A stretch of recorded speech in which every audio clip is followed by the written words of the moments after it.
feel na talaga ang paparating na summer season, no? Talagang ramdam na natin. Pero palamigin natin yan sa pamamagitan ng mga cool and fun summer activities for mom and kids.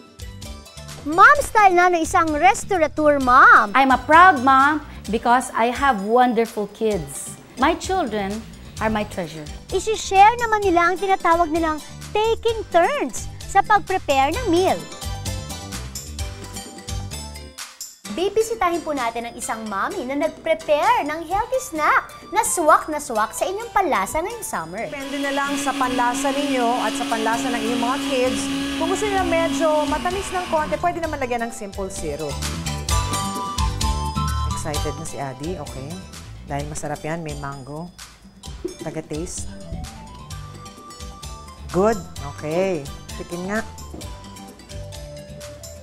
Masarap nga naman. Abangan niyo po ako this Saturday. Ako po si Mommy Amy Perez at mag-share kami sa inyo ng mga masasarap at healthy na pagkain. Dito lang po yan sa Moment!